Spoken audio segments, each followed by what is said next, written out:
Isn't that where you got shot with the skunk? Got No. sprayed? How did that happen? That was easy. We had a lot of your mother raised chickens, you know, sitting hens. Yeah. And we had a chicken started to make a fuss, and mother, she got up and she said, "I'll bet there's a skunk in those chickens." Sure enough, we jumped out and I had a dog there. So I said, "Get him, Pump." Just like that, you know. Down they went, down the trail right down to the barn where the other side of that little lake. The skunk went down, you know, and it had an old log house down there, granary, and it had big logs that they'd put along for stringers, you know, put the floor on. Yeah. And two of these, right under the step, had been blocked off. The rest of it had been blocked off. But this one here wasn't blocked off. So this dog was right after that skunk. The skunk didn't have time to stop and let him have it. So the skunk went under the front of that building, you know, in between those logs. And so the dog couldn't get through there. He couldn't get under there. But he could get on the other end. So he went around and come back, you know, and pushing that skunk back out. When he got out here, he turned loose and got me all over. Well, you were at the opening waiting or something? Yeah, I just happened to stop there. Oh, no. I just got full blast. Did you get sick? Huh? Did you get sick? Oh, hell yeah. What did you do when you got sprayed? I went back up the house, and Mother says, "Don't you come in here." I can they smell me clear to there for out in the yard. And she says, "Joe, get him a towel and some soap. Get him over there in that water and scrub him up good." The water didn't do any good. And anyway, that spring water was ice cold coming out of the hill, you know. Yeah. Whoop. And that as bad as the skunk. But anyway, Dad, he took my clothes and buried them in the dirt. Yeah. For a day, and overnight, that took this skunk out of him. Huh. Should have buried you, huh? That's what I told him. But then we used to come from over there across this where the old canal is, where the Strawberry Canal is now. Yeah. Used to be a road coming from the Mullen Farm over there, clear over to Horace Whitney's up here. Come back down and down to church here. And we used to, I can remember coming home coming over to church on a Sunday morning, and always had a dog. Dad, he kept his buggy in pretty good shape, not bad, not a real good one, but he used to take and chink it up good, you know, and then roll it out in that pond down there to soak it up so to be tight. Yeah. Then we'd come over to church, come across and down here to the church, And across that place between Oak Springs there and over to the Wing Place, just east of Murray's down there, Yeah. we used to have coyotes that had just raised hell with the dog. But the dog could lick two of them, and that is both of them, if he'd get at them at the same time. But them coyotes are pretty foxy, you know. They'd take him one at a time. And while one was getting a good Whipping? yeah, the other would take over. And that old dog, he'd sure make him hightail it. I've seen Dad take that old buggy whip. He used to braid shoe leather, you know, and take old shoes and sew them together and then turn them, cut them in strips, and then braid them. He'd have a whip. I've seen him cut the hair right off them coyotes with that whip. That good, huh? Oh yeah, he could really throw that whip. He could just cut the hair right off those coyotes. Boy, I'll tell you, when he made a swipe with one of that there whip, they didn't come back for a while. How did you meet Grandma? How? I've never heard that. Well, sir, you know, wasn't hard. Jay Stone and I was going with a couple of Jensen girls down here in Springville. We took them over to the dance, Friday night dance in Spanish Fork. Effie Kaufman knew these people, these girls pretty well, and had Grandma come up and meet us at the dance. Then the folks had that orchard over there, that peach orchard. That fall, she come up and helped pick peaches. Naturally, you were in the orchard with her. No, I was busy.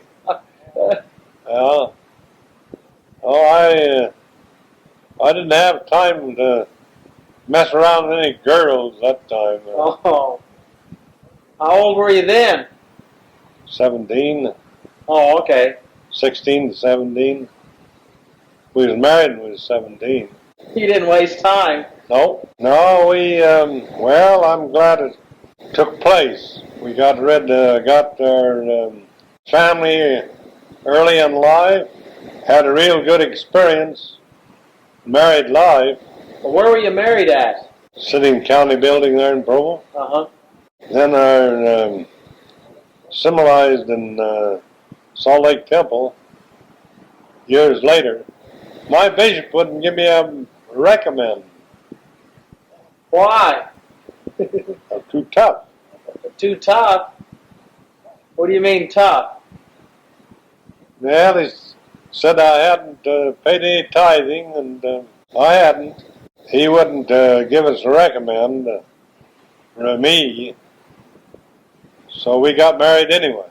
Then time went on, we got a recommend, symbolized in Salt Lake Temple. When was that? You're asking something now I can't answer. Well, you did a lot of farming around here, didn't you? Yeah, I used to farm a little. All it was just hard work. You don't regret it, though, do you? Well, I learned how to do things. Other than that, why, I can't say that I'm too excited about it. How'd you get into this store down here, then? By your house? Build it. Oh, you built it. Well, you sold this, or... Huh? You mean you had this garage turned into a garage? John Hawley had this as a store. Oh, then you built that as a store. I built that down there. I built that myself down there. We had a garage in the back of it, a store in the front of it. Okay, Mr. Hawley had this store, or had the garage as a store? No, there was no garage, just a store. Well, I mean, it was a store. Just a store. And then you built that one down there? Yeah. And then he went broke and you bought this? Yeah. And then you still had that one? Huh? Then you still had that one? So you had 2 stores? Yeah. I sold them down there to Spence Mackley. Yeah. And he in turn sold it to Art Harmer. Well, you was a butcher down here, weren't you? Well, I guess you'd call it butcher. The old guy that had the mortgage on this place, John Holly, he talked me into the notion of taking it on over. That's how I happened to get it. He made me such a good deal that I couldn't turn it down at that time. And so I took it on. In the church, were you an advisor or a teacher's quorum advisor or something? The Boy Scouts, what do you call it now? Chairman of the troop committee. Oh, yeah. I was troop committee chairman for all the time that Harold and Burke was in scouting. Oh? Then I give it up. I just figured to let somebody else do some of it. And then I was advisors in the Deacons Quorum, MIA Improvement Association, Yeah. counselor in the MIA, and I was a counselor in the Elders Quorum for about 4 or 5 years. Wow. Then I was chairman of the missionary committee 3 or 4 years. Then I was on the missionary committee for at least 10 years. Besides, I got to be chairman. That's about as far as I went. You had quite a few jobs then. Oh, yeah. Well, that's one thing that bad on me, I guess. They just started to poking it down my neck so damn fast I couldn't take it. Instead of saying, no, I've got enough, I'd just take on another job, you know. And first thing I knew, I was done full time for the church. But I couldn't do that in business. Yeah. Now, I don't give a damn what they say. You can't do it. Yeah. And I don't know how your dad does the job that he's doing. How he does it. He has that job over there in Geneva, and he has his job here in the city, and his church work. Yeah. That church work is a full-time job. Well, it's not as hard for him now as it was when he was bishop, though. He used to hunt with that 10-gauge shotgun. Hunt pheasant? Yeah. I used to be a dandy, too. How's that? You could reach them when the others quit firing at them. Yeah, I've killed a lot of pheasants with that old shotgun. Where'd you get it from? Well, sir, I took that on a debt up here to the Bird's Eye. The guy up there, I did some thrashing for him, and he didn't have enough money to pay me how much he had it coming, so he settled with this shotgun, $7. First, he's got the shotgun. I let him have it. You went to school here, didn't you? Huh? You went to school here at this old It's the school? only place I went to school. How far along did you get? 7th grade. What, you quit or just you needed on the farm? Well, quit and needed on the farm. Oh, I had a school teacher. Spoiled my education for me. How's that? Give me a licking when I didn't have it coming. A licking? With a switch or a belt? With a paddle, belt, or switch? Paddle hell. What was it? Fist. Fist? I'll say you walloped me. He? He, yeah. Oh. It was a he. Fellow by the name of Searles. Don Searles. Don Fernando Searles. Well, what was his reason? Well, you know, a fellow by the name of Albert Gale. When we used to go into the church, the schoolhouse down there, we'd come out here and go up here and then upstairs, you know, and come in here to our seats. We had to be stand at attention until everybody got in the room, you know. Then when he'd say, "Be seated," well, you just sit right down and let it go. Well, this Albert Gale, he didn't like the old bugger very good, and he tore up an old Ingersoll watch, dollar watches. Well, they had them little spools on them, you know, spiles with a little sharp. He had tore one of them apart, and he went right to the teacher's seat and just put a couple of them in the seat, see? And nobody seen him, and but me, I knew what he was up to. So the teacher, he'd come be the tail end of the bunch getting in the building, you know. He'd come up there and stand up, alert, you know, and be seated. God, when he sat down, he hit. He got down there and knocked the plaster right out of it. It hit me so funny, you know. So I bust out laughing. He knew I was the one that done it, and so I took a licking for it. Albert Gale's the one that done it. Did he ever tell the teacher? Huh? Did he ever tell the teacher it was him instead of you? No, I don't think so. No, he. Was your dad upset about you being beaten? Oh yeah, he hadn't been for Mother.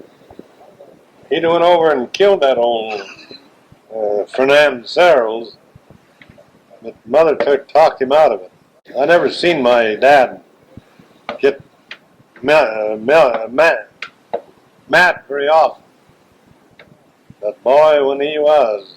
So you kind of dropped out then, huh? Huh? You dropped out of school then? Yeah.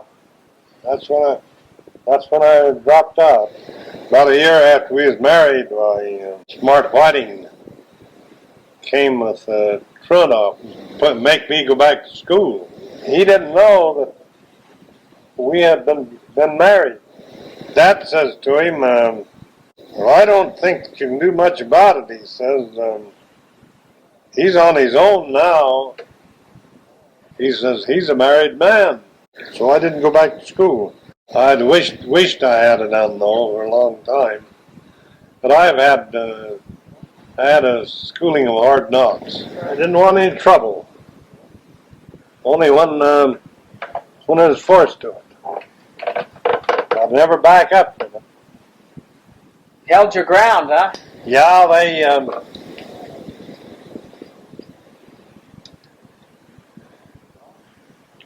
all the berries and the birds and bankses and warrens. They all give me a tryout. There's two I couldn't lick. Who? There's Welby Warren's cousins, I guess it was. Weck and Wes Warren. Hell, I couldn't lick them bastards. I tried, but I couldn't do it. I admit I couldn't do it, that's all. I tried hard enough. I'd always wind up the bad end of it. Did they gang up on you, the two of them? No. Or it was one at a time, huh? One at a time. No, they was pretty clean with their fighting. They'd never gang up on me. But the rest of them, I could take them one at a time and had no problem at all. This was fist fighting? Yeah, it wasn't boxing gloves. Pringles. Bare knuckle. I don't know whether you remember them outdoor swings I used to make. Uh-uh. I was making one for K. Merritt. And had them inside here, sitting right about where this old little tractor is here now. Hey, what was happening here at home when you found out that Dad had been shot down during the war? Oh, just they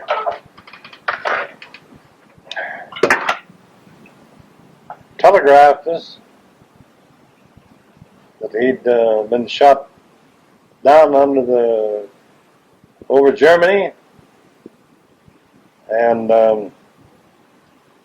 over in Switzerland, and it was I don't remember now how many hours or how many days it was before we got official notification from him, his existence, you know. Mm-hmm. Then we was allowed, after we got the information from the government, well, then we was allowed to write a letter once a week, I believe it was. Didn't Grandma have some kind of a special experience concerning that? that? She followed your dad right through the whole thing. How's that? Oh, she's just one of those people that way, like that.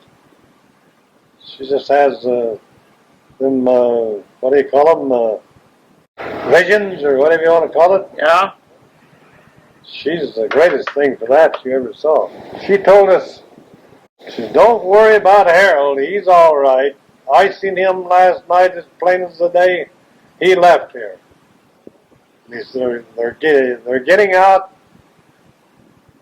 of that place where they're in now, and they'll be home, that is, back to the base before too long. A couple of days, why, Harold reported from England that he was back to his camp, you know. Mm-hmm. Then they sent him right home. Is there anything else you can say about your life? No, but you wouldn't want to hear it.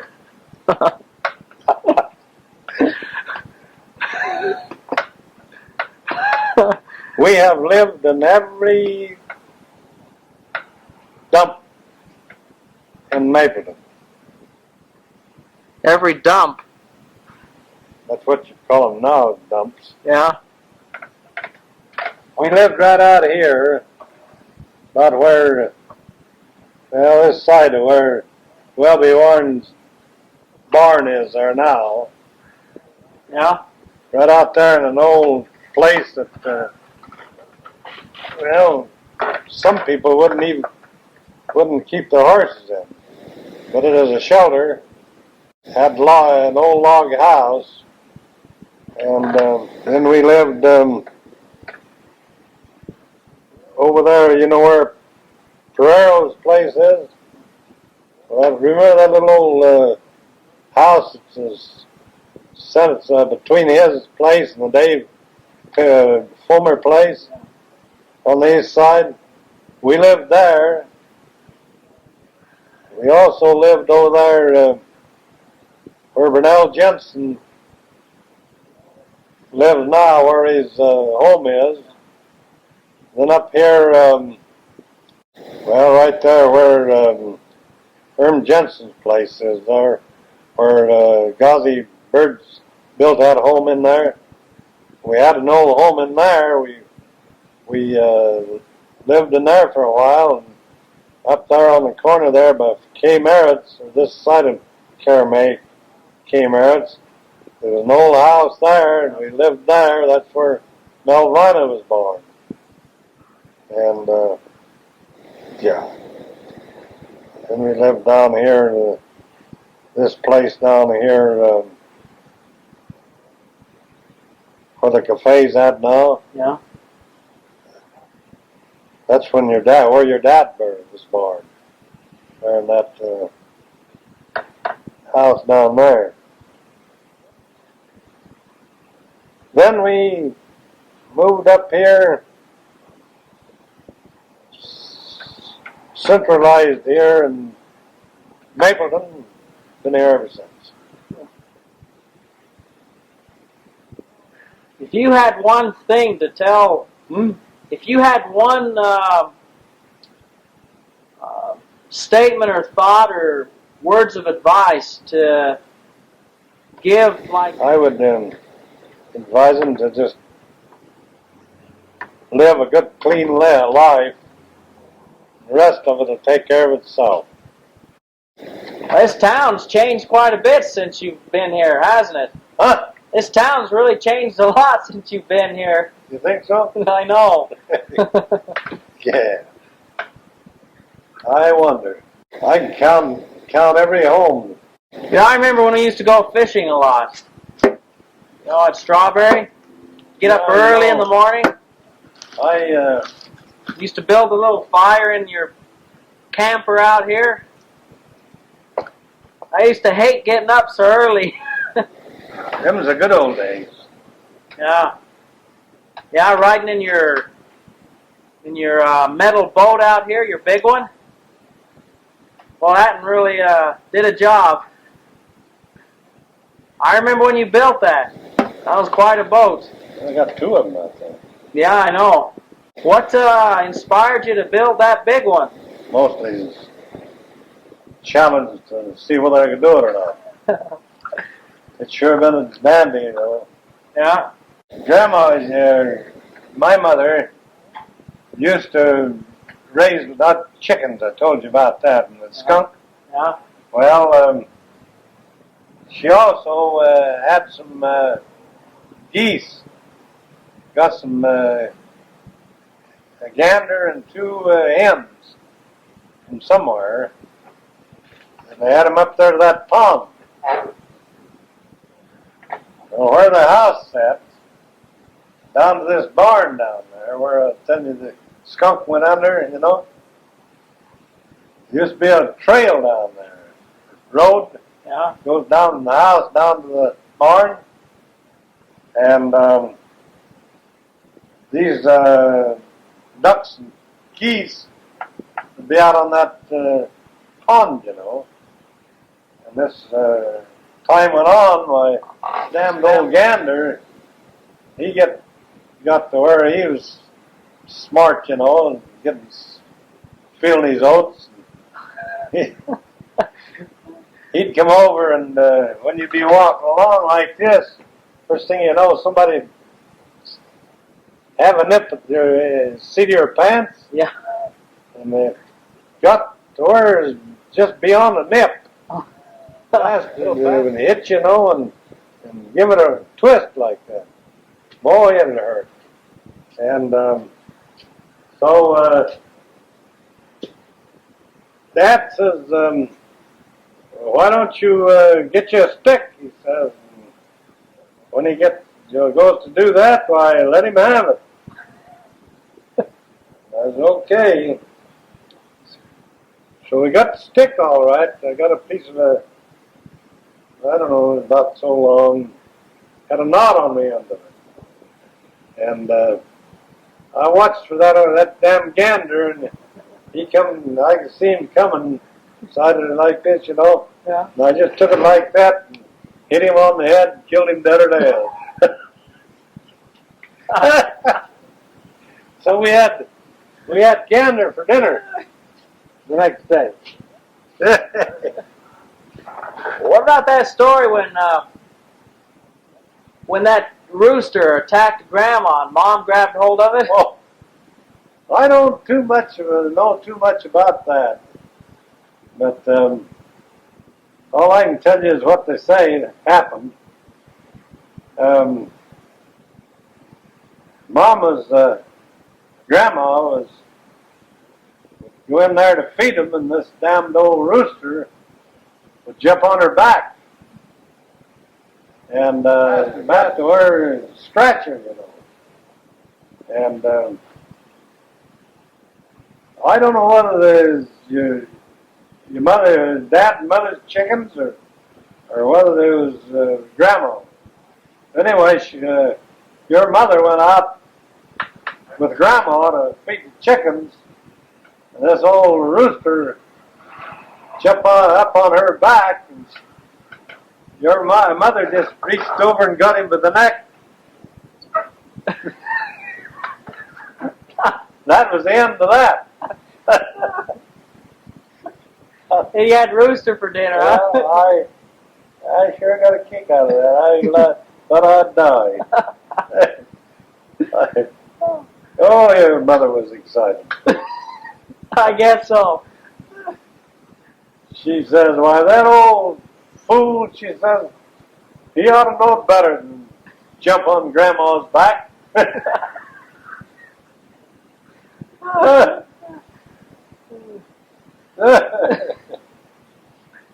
You and Mom were pretty close, weren't you?